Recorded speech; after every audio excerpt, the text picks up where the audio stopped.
Mopar isn't just a name, it's a battle cry, a badge of rebellion, and the roaring heartbeat of American horsepower. From factory-backed dominance to underground street legend status, Mopar's past is backed with rivalries, breakthroughs, corporate chaos, and sheer mechanical audacity. Buckle up, this ride blasts through the moments that made Mopar mythic. First, things we need to know. How was this list put together? This deep dive was assembled using factory archives, internal Chrysler memos, enthusiast accounts, racing records, and interviews with historians who live and breathe Pentastar power. The goal?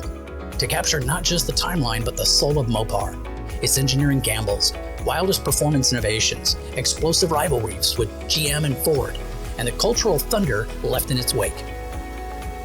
Ahead, you'll find the secret origins of the Mopar name, the engineering breakthroughs that rewrote the racing books, and the corporate pitfalls that nearly killed the brand. Also the redemptive comeback moments that shocked the entire industry. And at the end, the most pivotal Mopar moment of all. Everybody got that? Good. First, the history of Mopar. How a parts brand became a performance legend. Mopar's story is unlike any other in the automotive world. What began as a simple contraction, the MO in motor plus the PAR in parts, Mopar, would eventually become synonymous with some of the most ferocious machines ever unleashed on public roads.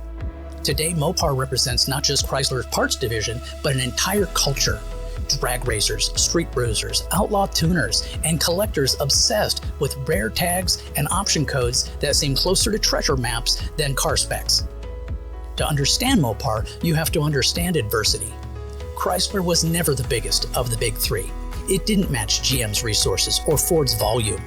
But what Chrysler did have was engineers who refused to play it safe.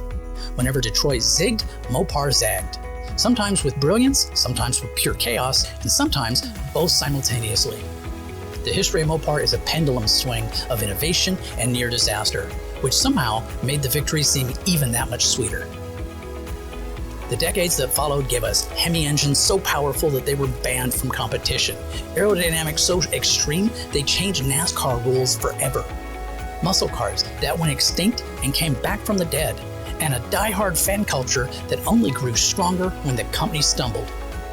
Below is the ultimate countdown, the most pivotal, defining, era-shifting moments in Mopar's long, high-octane history. Everybody got that? Good. Number 15, 1937, the birth of the Mopar name. It began quietly. Dodge, Chrysler, Plymouth, and DeSoto were all using a patchwork of parts suppliers. To unify their materials and streamline service, Chrysler introduced Mopar, a convenient label for antifreeze shipped in blue and white drums. Nobody could have predicted it would evolve into a cultural identity, but the name stuck and the legend was born. Number 14, 1942 to 1945, Mopar goes to war. Like the rest of Detroit, Chrysler's factories halted civilian auto production to support World War II. Mopar engineers retooled for tanks, aircraft engines, military trucks, and marine engines. The wartime innovations in metallurgy and durability later influenced post-war performance engines, Mopar's first step towards becoming more than just parts. Number 13, 1951, the first Hemi V8 arrives. The firepower Hemi changed everything. With its hemispherical combustion chambers, it delivered unmatched efficiency and power for that era. Drag racers immediately took notice. NASCAR, terrified. The Hemi wasn't just strong, it was a threat. Mopar had its first true performance identity. Number 12, 1956, the forward look era. Under designer Virgil Exner, Chrysler launched futuristic styling, wild fins, and aggressive power. While not directly a Mopar milestone, the forward-look cars created the emotional DNA that later defined Mopar performance. Bold, controversial, and unapologetically different. Number 11, 1962, the compact revolution and lightweight Mopars. GM and Ford were growing larger, Chrysler went smaller. Downsizing the B-body platform created nimble, lighter cars like the Savoy and Belvedere. With big engines in small packages, Mopar unintentionally invented the formula for true muscle cars 3 years before the term officially existed. Number 10, 1964, the 426 race Hemi dominates and gets banned. When Chrysler dropped the 426 Hemi into stock cars and drag racers, the competition panicked. NASCAR banned it almost instantly. The NHRA scrambled to adjust their rules. Mopar racers destroyed the quarter-mile and high-bank ovals with ruthless consistency. The ban? It only made the engine more legendary. Number 9. 1968. The Roadrunner redefines affordable muscle. Chrysler gambled that buyers would want a car that was fast, affordable, simple, and fun. The Plymouth Roadrunner, complete with cartoon rights, changed the muscle market overnight. Minimal options, maximum attitude. It proved Mopar could outmuscle its rivals without outpricing them. Number 8. 1969. The Mopar or no car culture explodes. By the late 60s, Mopar performance cars, Charger, Super B, Dart GTS, GTX, Roadrunner had carved a rebellious identity. Drag strips across America filled with Mopar fanatics waving Mopar or no car banners. Unlike GM or Ford loyalists, Mopar fans developed a subculture with its own graphics, insider knowledge, and underground clubs. Number 7. 1970. The E-Body arrives, Challenger and Cuda. The E-Body platform birthed two icons, the Dodge Challenger and the Plymouth Cuda. Aggressive proportions, massive engine bays, high-impact colors, shaker hoods, pistol grip shifters. This was Mopar styling at its peak. They were late to the pony car party, but instantly became the wildest guests. Number 6. 1971 to 74. Emissions, insurance, and the collapse of muscle. It wasn't Mopar's fault. Emissions rules tightened, insurance premiums skyrocketed, and gas prices surged. The Hemi died. The Roadrunner softened. The Challenger disappeared. Mopar's golden era evaporated almost overnight. But this collapse set the stage for one of the greatest comebacks in automotive history. Number 5. 1984.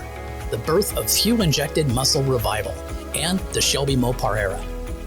Carroll Shelby worked his magic again, this time with Dodge.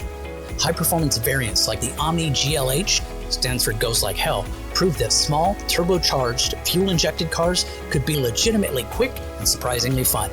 Mopar performance was evolving into a new era of forced induction and innovation. Number 4. 1992 to 1996. The Viper resurrects Mopar performance. No one saw this one coming. Dodge unveiled a brutal V10-powered supercar with no traction control, no ABS, and no airbags. Just raw mechanical fury on 4 tires. The Viper shocked the world and re-established Dodge as a performance powerhouse. Mopar now had a halo car, and Chrysler had swagger. Number 3. 2003, the Hemi is reborn. The 5.7-liter Hemi ushered in the modern muscle renaissance. Suddenly, Chrysler was competitive again, from trucks to sedans. The Hemi badge became a marketing superpower, but Mopar was not done. Bigger and wilder engines were coming. Number 2. 2008 to 2018, the Hellcat Rebellion. Enter the 6.2-liter supercharged Hellcat. With 707 horsepower, it changed the performance world overnight. No American brand had ever offered so much power for so little money. The Demon pushed things even further, 840 horsepower. Drag radials from the factory, wheelie-capable launches, Mopar had gone full lunatic in the best way possible. And finally, the number 1 most pivotal Mopar moment of all time. 1969 to 1970, the Aero Wars and the Charger Daytona, Plymouth Superbird. This was Mopar at its boldest, fastest, strangest, and most revolutionary. Chrysler engineers built 2 cars that broke every rule of aerodynamics and motorsport design. The Charger Daytona and Plymouth Superbird featured nose cones, flush rear glass, and a 22-inch rear wing that looked absolutely ridiculous until it started dominating on the racetrack. The Daytona became the first NASCAR vehicle to break 200 miles an hour in competition. It terrified Ford and changed NASCAR's rulebook permanently. The Aero Warriors were so extreme that governing bodies rewrote the rules just to stop them. Now, when a company changes the sport itself, that's not innovation, that's legacy. And that was the moment that Mopar became more than a brand, it became a myth. Well, that's it for today's episode. I hope you liked it. I have had a lot of people asking, when are you going to do a Mopar video? Well, here you go. Do me a favor, share it, like it, comment on it.